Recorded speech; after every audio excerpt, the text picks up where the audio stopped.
क्या करना है रे? अश्वनी को दे देना। हाँ चल जी बहुत बड़ी गलती कर दी, बहुत बड़ी गलती कर दी जी। इस बहुत वाली क्षेत्र कोतवाली भाग है, क्षेत्र में आ गए जी। जिंदगी में नहीं आने की अब नहीं आने के जी, गलती हो गई थी जी। गलती हो गई है जी, बहुत बड़ी गलती हो गई जी। क्या करा था तुम लोगों ने यहाँ पे? जी गोकसी करी गाँव थी, बसी जी। गलती कर दी मुजफ्फरनगर क्षेत्र। आज शाम थाना कोतवाली नगर की पुलिस को मुखबिर के जरिए सूचना प्राप्त हुई थी कि जो कछोली ग्राम का जंगल है, यहाँ पे गोकसी करने वाला एक गिरोह आ सकता है। इसके संबंध में थाना कोतवाली नगर की टीम्स डिप्लॉय की गई थी और ये एक ब्रीजा गाड़ी में गोकसी के उपकरण के साथ यहाँ पे कुछ व्यक्ति आए और जिन्होंने पहले से यहाँ पे एक गाय बांध रखी थी। तो ये स्पष्ट हो गया कि ये गोकसी करने के इरादे से ही आए हैं।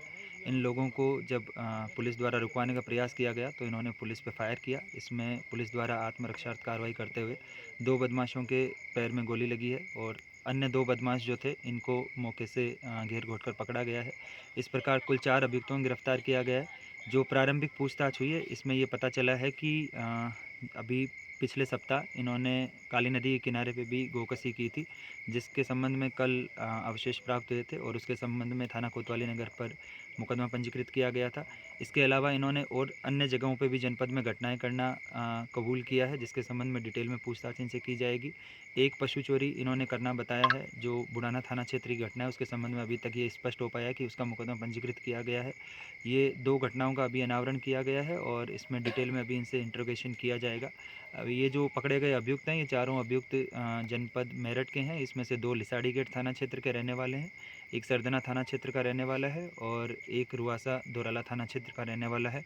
इनके कब्जे से गोकसी करने के उपकरण, उसके अलावा जो इन्होंने पुलिस पार्टी में फायर किए वो तमंचे और कारतूस खोखे वो बरामद हुए हैं। इसके अलावा इनके पास एक ब्रिजा गाड़ी थी जिसमें ये गोकसी करने के बाद जो गाय का जो मांस होता है उसको ये यहाँ से तस्करी करके ले जाते हैं। अभी ये इसमें आगे जो अन्य चेन है कि ये कहाँ बेचते हैं, कहाँ इसका इस्तेमाल करते हैं, इसके संबंध में डिटेल में हम लोग इनसे पूछताछ करेंगे और इस पूरी विवेचना के दौरान जो बाकी अन्य अभियुक्त जो इस पूरे गिरोह में सम्मिलित हैं उनके खिलाफ भी कार्रवाई की जाएगी। सर क्या कोई आपराधिक इतिहास पता चल पाया इनका? अभी जो प्रारंभिक तौर पे हमने पता किया है, इनमें से एक अभियुक्त जो मौके से पकड़ा गया है उस पे लगभग 2 दर्जन के आसपास मुकदमे हैं, उसमें कई गोकसी के भी मुकदमे पंजीकृत है। ये पूरा शातिर किस्म के गोकस का एक गिरोह है। इसके अलावा जो 2 बदमाश जिनके पैर में गोली लगी है इन पे भी एक पे 6 मुकदमे हैं और एक पे 2 गोकसी के मुकदमे पंजीकृत होना अभी तक पाया गया है। बाकी क्योंकि ये अन्य जनपद के रहने वाले हैं तो जो इनका कंप्लीट क्रिमिनल हिस्ट्री है इसके संबंध में अभी और डिटेल में पता किया जाएगा। अभी प्रारंभिक तौर पे ये पता चला है कि ये एक शातिर किस्म का गोकसी करने वाला गिरोह है और ये लगातार गोकसी की अन्य अलग अलग जगहों पे स्थान बदल के घटना करके और अपनी जीविका अर्पार्जन करते हैं। तो इसमें आगे गैंगस्टर की कार्रवाई भी इनके खिलाफ लाई जाएगी। Thank you.